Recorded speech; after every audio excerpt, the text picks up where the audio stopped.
오늘 우리에게 주신 하나님 말씀은 여호수아서 5장 7절로 15절 말씀입니다. 여호수아서 5장 7절로 15절 말씀입니다. 본문 읽겠습니다. 그들의 대를 잇게 하신 이 자손에게 여호수아가 할례를 행하였으니 길에서는 그들에게 할례를 행하지 못했으므로 할례 없는 자가 되었음이었더라. 또 그 모든 백성에게 할례 행하기를 마침에 백성이 진중 각 처소에 몰며 낫기를 기다릴 때에 여호와께서 여호수아에게 이르시되 내가 오늘 애굽의 수치를 너희에게서 떠나가게 하였다 하셨으므로 그곳 이름을 오늘까지 길갈이라 하느니라. 또 이스라엘 자손들이 길갈에 진쳤고 그달 14일 저녁에는 여리고 평지에서 유월절을 지켰으며 유월절 이튿날에 그 땅의 소산을 먹되 그날에 무교병과 볶은 곡식을 먹었더라. 또 그 땅의 소산물을 먹은 다음 날에 만나가 그쳤으니 이스라엘 사람들이 다시는 만나를 얻지 못하였고 그 해에 가나안 땅의 소출을 먹었더라. 여호수아가 여리고에 가까이 이르렀을 때 눈을 들어본즉 한 사람이 칼을 빼어 손에 들고 마주 서 있는지라.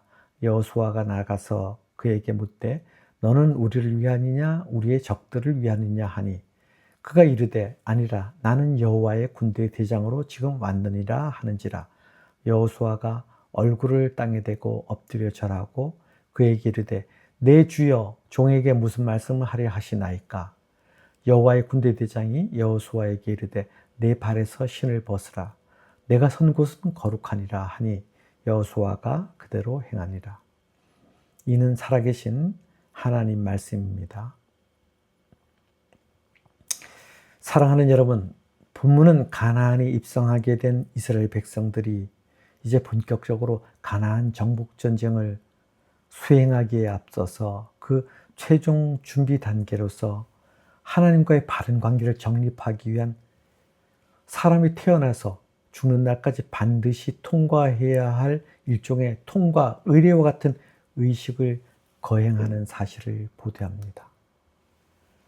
그중 첫 번째로는 할례 의식입니다. 하나님께서는 일찍이 아브라함과 언약을 맺고 그의 자손이 언약 백성이 되었음을 증거하는 징표로 할례를 행하도록 하셨습니다.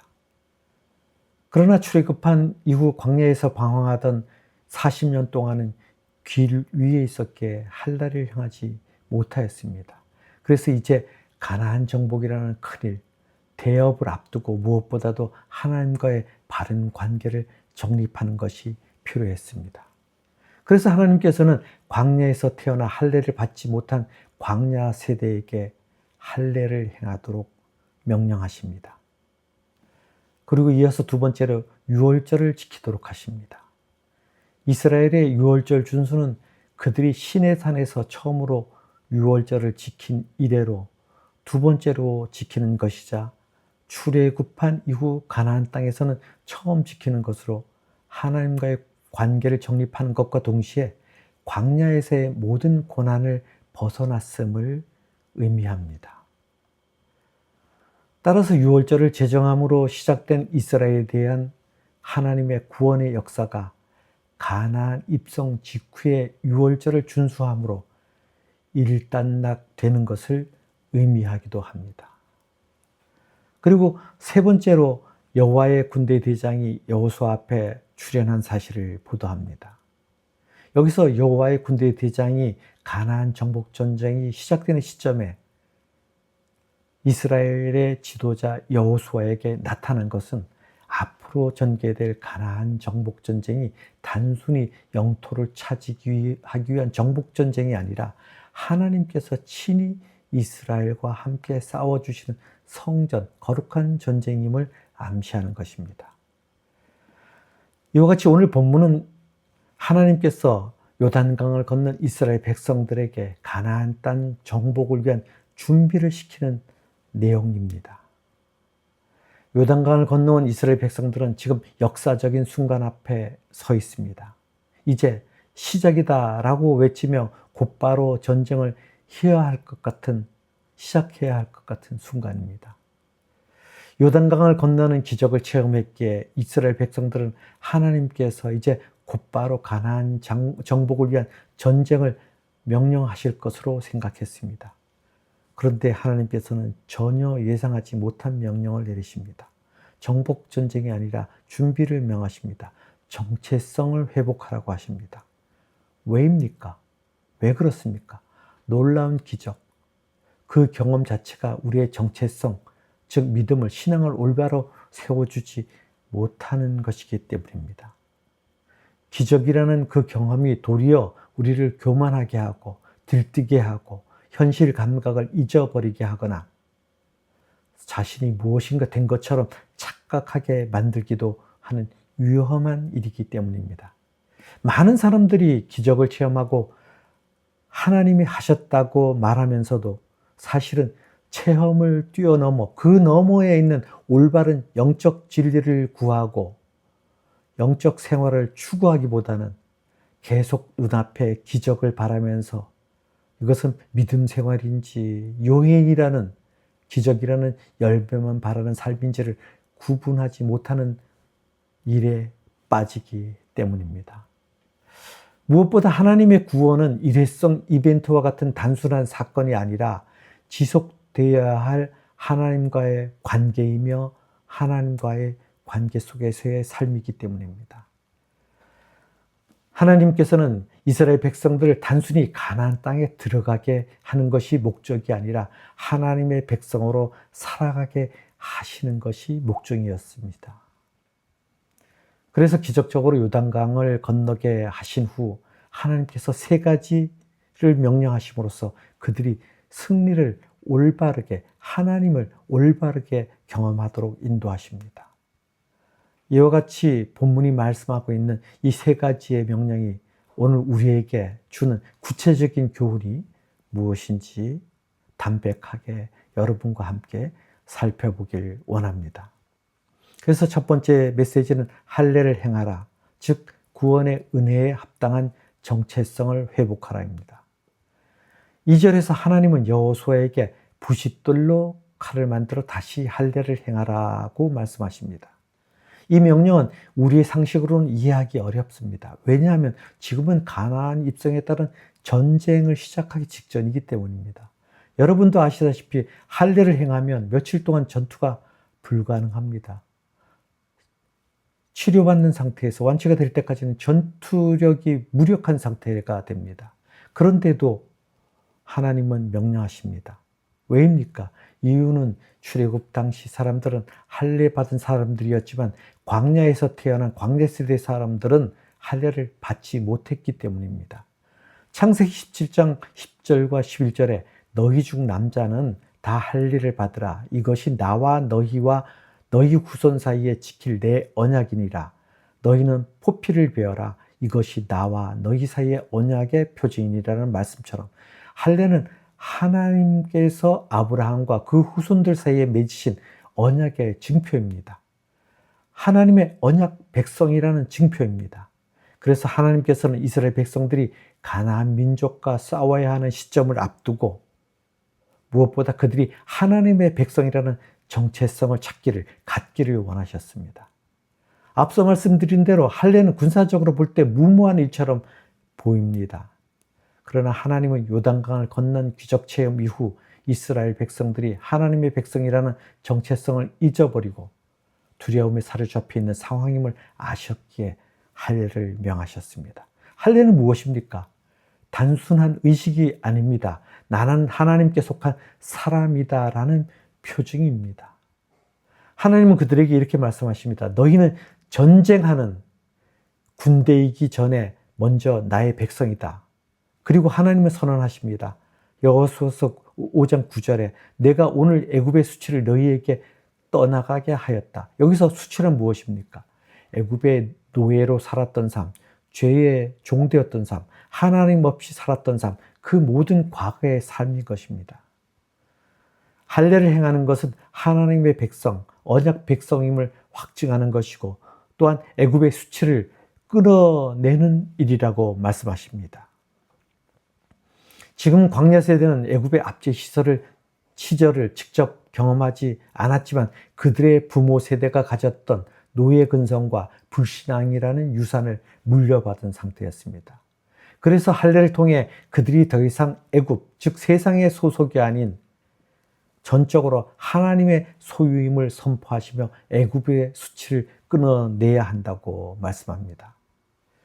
이것은 하나님께서 가나안 정복을 통해 행하시는 일들이 당시 광야 세대들만을 위한 것이 아니라는 것을 암시합니다. 모든 시대와 역사를 관통하는 하나님의 원리와 진리를 말씀하시는 것입니다. 이스라엘 백성들은 광야보다 이집트에서 애굽에서의 더 물질적이고 더 풍요하고 잘 살았습니다. 당시 최고의 문명을 구가하던 누리던 그런 가장 번성한 나라가 애굽이었습니다. 노예 신분이었지만 먹을 것, 물질적으로 풍족했던 삶이었습니다. 그런데 하나님은 풍족해도 종된 신분, 노예와 같은 삶은 수치스러운 삶이라고 하십니다. 물질적으로 부족하고 육신적으로 힘들어도 자유의 삶을 사는 것이 진정으로 복되다고 가르쳐 주십니다. 그래서 광야 세대에게 할례를 행함으로 애굽의 수치를 끊어내는 것은 광야 세대뿐만 아니라 오늘을 사는 우리에게도 동일하게 적용된다는 것을 말씀하는 것입니다. 이것은 장차 오실 예수님을 통해서 할례가 세례의 의미로 전환되는 것을 암시하는 것입니다. 애굽의 수치는 우리가 죄와 사망의 권세 아래 포로된 삶, 세상 권세 앞에 세상 권세 속에서 살았던 것을 가르칩니다. 세상은 그저 풍족하게만 살면 행복하다고 말하지만 하나님은 풍족해도 죄의 종된 삶은 수치스럽다고 말씀하십니다. 진정한 풍요가, 진정한 자유가 아니라는 것입니다. 그래서 죄의 종된 삶의 수치를 끊어내야 한다는 것입니다. 그리고 그 방법은 예수 그리스도를 믿고 세례를 받는 것입니다. 구약의 할례가 신약의 세례로 이어지는 것입니다. 할례는 옛 언약의 징표이지만 세례는 예수 그리스도의 새 언약의 징표인 것입니다. 할례는 아브라함의 육신에 후손된 사람들에게 행하였지만 세례는 그리스도를 믿는 모든 자에게 주어집니다. 할례는 육체의 살을 끊어내는 것이지만 세례는 마음의 본성, 죄의 종되었던 습성을 끊어내는 것입니다. 할례는 사람의 손으로 행하지만 세례는 성령의 역사로 이어집니다. 골로새서 2장 11절에 또 그 안에서 너희가 손으로 하지 아니한 할례를 받았으니 곧 육의 몸을 벗는 것이요 그리스도의 할례니라. 그래서 사도 바울은 세례를 가르쳐 마음의 할례 혹은 그리스도의 할례라고 했습니다. 그리스도 안에서 성도된 우리는 육신의 몸을 벗어버리는 그리스도의 할례, 곧 손으로 하지 않은 성령의 역사로 할례를 받았습니다. 그래서 저와 여러분은 세례로 그리스도와 함께 장사되었고 죽은 사람들 가운데서 그리스도를 살리신 하나님의 능력을 믿음으로 그리스도 안에서 그리스도와 함께 다시 살아난 것입니다. 세례란 그리스도와 연합되고 그리스도의 십자가 죽음이 나의 옛사람의 죽음임을 믿음으로써 애굽, 즉 세상의 종되었던 수치를, 죄의 종되었던 수치를 끊어내는 것입니다. 그러므로 우리는 영적 길가를 경험하는 성도가 되는 것입니다. 아직 세례를 받지 않은 성도들이 세례를 꼭 받아야 될 이유가 여기에 있는 것입니다. 예수 그리스도 앞에 나의 옛사람을 십자가에 못 박았음을 고백하는 마음의 할례, 곧 그리스도와 연합해 죄의 종되었던 수치를 끊어내는 과정은 우리가 하나님의 자녀됨을 확증하는 통과 의례이기 때문입니다. 사랑하는 여러분, 이와 같이 하나님의 구원은 우리의 삶을 바꾸기 위한 것입니다. 그럼 우리는 스스로 질문해야 합니다. 나는 정말 죄의 종되었던 옛삶을, 옛습관을 끊어내었는가? 나는 정말 하나님의 자녀로 살고 있는가? 이 질문 앞에서 구원의 은혜를 받은 성도로서 반드시 변화된 삶으로 하나님의 자녀다운 삶을 사는 저와 여러분 되길 소원합니다. 하나님은 두 번째로 유월절을 지키라 하십니다. 그래서 두 번째 메시지는 유월절을 지키라, 즉 구원의 은혜를 잊지 말라입니다. 왜입니까? 사람은 쉽게 잊어버리기 때문입니다. 유월절을 무엇입니까? 하나님이 애굽에서 이스라엘 백성을 구원하신 사건입니다. 출애굽기 12장 13절에 내가 애굽 땅을 칠 때에 그 피가 너희가 사는 집에 있어서 너희를 위하여 표적이 될지라. 내가 피를 볼 때 너희를 넘어가리니 재앙이 너희에게 내려 멸하지 아니하리라. 유월절을 한자로 넘을 유자, 넘을 월자를 사용해요. 문자 그대로 넘어가는 절기, 지나가는 절기입니다. 영어로 패스오버입니다. 이는 하나님께서 애굽에서 이스라엘 백성을 구원하실 때 죽음의 재앙이 이스라엘의 집을 넘어간 사건에서 유래됩니다. 어린 양의 피로 인해 죽음이 넘어간 사건입니다. 이것은 단순한 역사적 기념일이 아닙니다. 너희가 어떻게 구원을 받았는지 기억하라는 명령입니다. 유월절은 하나님이 애굽에서 이스라엘 백성을 구원하신 것을 기억하는 절기입니다. 어린 양의 피가 그 땅에 임할 하나님의 심판으로부터 구원했다는 것을 기억하는 절기입니다. 핵심은 흠없는 어린 양의 희생을 통해서 심판으로부터의 건짐을, 구원을 받았다는 것을 기억하는 것입니다. 그래서 심판을 넘어감, 구원의 징표인 구약에서의 어린 양의 피는 신약에서 예수 그리스도의 십자가의 피, 유월절 어린 양의 피로 대속과 그 구원의 은혜로 전환됩니다. 예수님은 세상의 죄를 지고 가는 하나님의 어린 양입니다. 유월절 어린 양으로 오셨습니다. 예수님은 유월절 전날 밤, 즉 십자가에 달리시기 전날 밤 제자들과 만찬을 나누셨습니다. 그때 성찬 예식을 제정하셨습니다. 유월절이라는 절기가 예수 그리스도 안에서 성찬으로 이어지는 역사적인 전환을 선포하신 것입니다. 그래서 구약의 유월절이 애굽에서 노예 생활의 육체적 구원을 기억하는 절기라면 신약의 성찬은 죄와 사망으로부터 구원을 기억하는 예식입니다. 유월절이 흠없는 어린 양의 피로 제물을 드렸다면 성찬은 하나님의 어린 양 예수 그리스도의 보혈로 이루어집니다. 유월절에는 할례받은 이스라엘 백성들이 참여할 수 있었지만 성찬은 세례받은 모든 성도가 참여할 수 있습니다. 유월절은 매년 한 차례 반복되지만 성찬은 예수님 다시 오실 때까지 반복해서 주의 죽으심을 전합니다. 구약의 유월절이 성찬으로 이어지고 성찬은 그리스도의 생명에 동참하는 것입니다. 그리고 성찬은 우리 모두가 그리스도 안에서 한 지체임을 확증하는 예식입니다.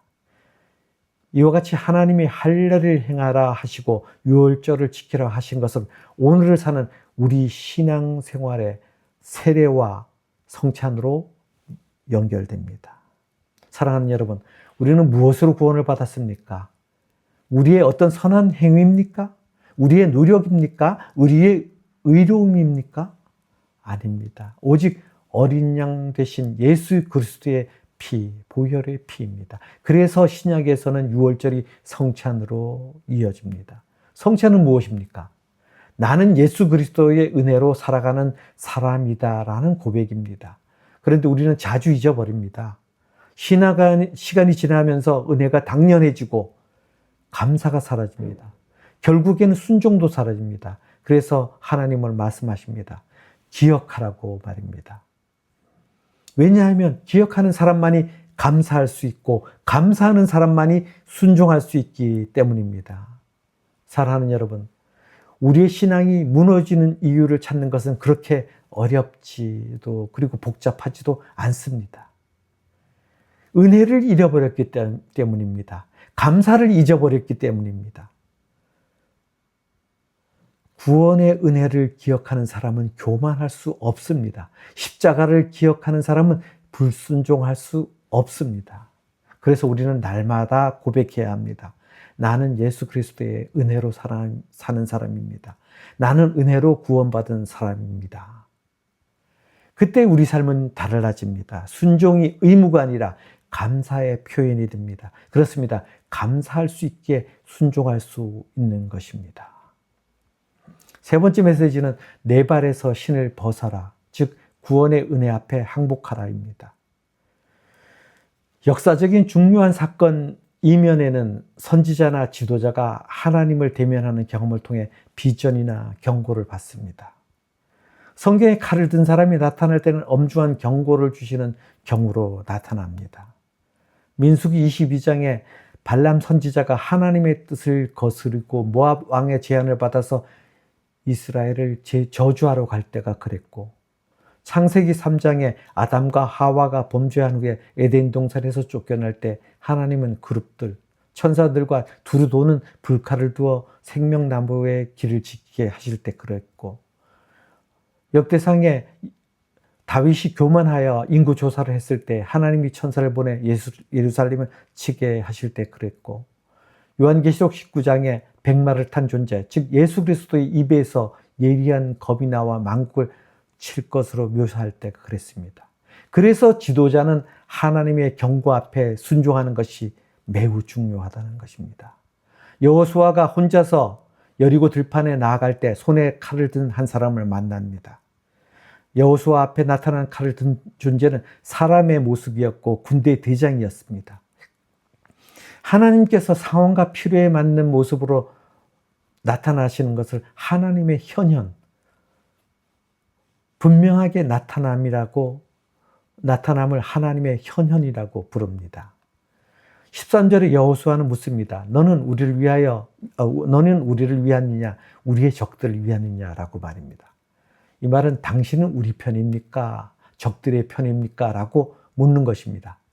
그런데 돌아온 대답은 놀랍습니다. 특이합니다. 14절 상반절에 아니다. 나는 지금 여호와의 군대 대장으로 왔느니라.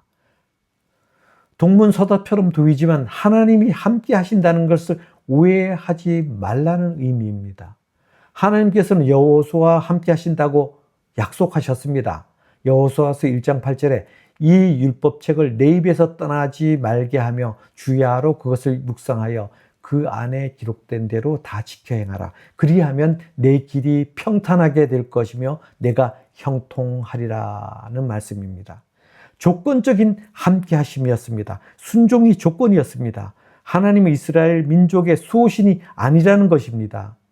그들과 함께 하시지만 함께 하실 수 없는 삶을 살면 그들도 심판하신다는 것입니다. 이스라엘이 되었든 아니든 하나님 편에 서지 않으면 그들과 대적해서 싸우신다는 것입니다. 이스라엘의 가나안 정복 가운데 하나님 편에 서 있지 않으면 그들도 심판의 대상이 되는 것입니다. 우리는 하나님께 우리 편이 되어달라고 기도하면서 정작 우리 스스로는 하나님 편이 되려는 노력은 하지 않는 것과 같습니다. 내가 무슨 일을 하든지 하나님이 내 편이 되어지기를 원하는 것은 올바른 신앙인의 자소가 성도의 자세가 태도가 아니라는 것입니다. 여호와의 군대 대장이 여호수아에게 나타나 그것을 깨닫게 해주는 것입니다. 여호수아가 땅에 엎드려 경배하고 말합니다. 14절 하반절에 내 주께서 종에게 무슨 말씀을 하시렵니까? 참된 신앙인 성도의 질문의 태도입니다. 하나님께서 내 편인가 아닌가 다른 사람 편인가를 묻는 수준이 아닙니다. 참된 신앙인은, 참된 성도는 내가 이 상황에서 하나님께 순종해야 할 것이 무엇입니까? 내가 이 상황에서 하나님께 순종해야 할 것이 무엇입니까를 묻는 것입니다. 하나님이 원하시는 대로 순종한다면 당연히 하나님은 내 편이 되십니다. 15절에 여호와의 군대 대장이 여호수아에게 말했습니다. 내 발에서 신을 벗으라.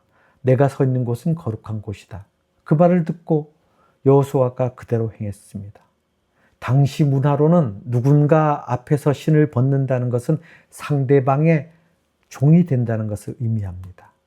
모세도 이 음성을 듣고 순종했습니다. 하나님은 모세에게도 할례와 유월절을 지키라고 명령하셨습니다.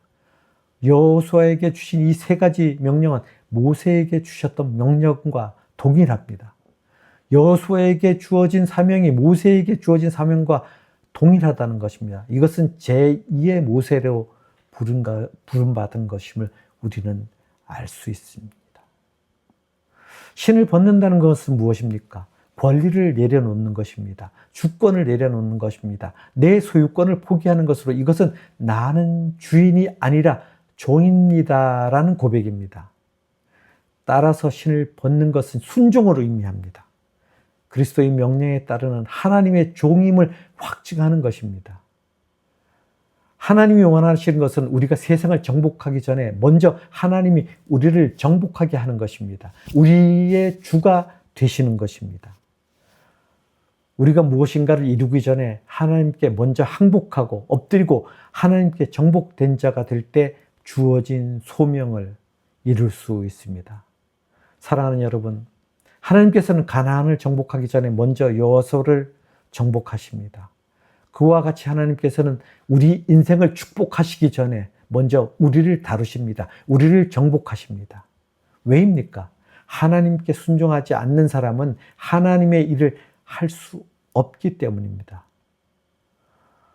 오늘 우리에게 동일한 질문이 주어집니다. 너는 하나님께 순종할 준비가 되어 있느냐?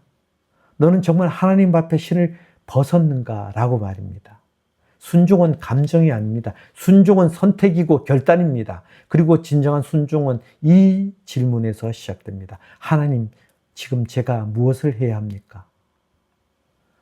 사랑하는 여러분, 하나님의 백성들은 세례 공동체가 되어야 합니다. 모두가 그리스도와 연합되고 하나님의 자녀됨을 경험하는 것이 세례 공동체입니다. 또 성찬 공동체가 되어야 합니다. 그리스도의 보혈의 능력을 의지하고 그리스도의 생명으로 살아가는 것이 성찬 공동체입니다.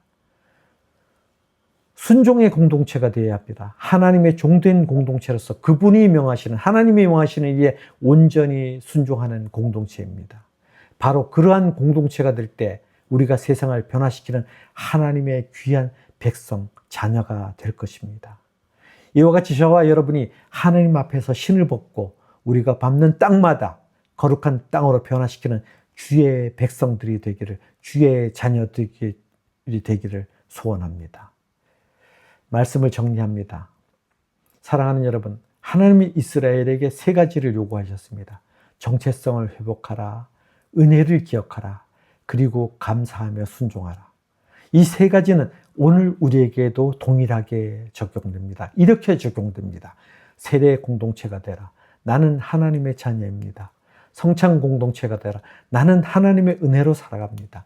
순종의 공동체가 되라. 나는 하나님의 뜻을 따라 살아갑니다. 사랑하는 여러분, 우리는 이미 구원을 받았습니다. 이미 은혜를 받았습니다. 그러므로 이제 남은 것은 하나입니다. 감사로 순종하는 삶입니다. 순종은 하나님을 위한 것이 아닙니다. 결코 우리 자신을 위한 것입니다. 순종할 때 우리는 진정한 자유를 경험합니다. 순종할 때 우리는 진정한 승리를 경험합니다. 오늘 하나님은 우리에게 말씀하십니다. 이제 너의 죄의 종되었던 옛삶을, 옛 습관을 끊어버려라. 내가 너를 구원한 은혜를 기억하라. 그리고 나에게 순종하라. 사랑하는 여러분, 하나님의 구원은 완전합니다. 하나님의 사랑은 완전합니다. 그 완전한 사랑 앞에서 우리가 드릴 수 있는 최고의 응답은 감사로 순종하는 삶입니다. 그러므로 저와 여러분이 날마다 이 은혜를 기억함으로, 기쁨으로 순종함으로 하나님의 뜻을 이루어가는 진정한 자유의 삶을 살아가는 저와 여러분 되시길 주님의 이름으로 기도하며 말씀을 마칩니다. 아멘.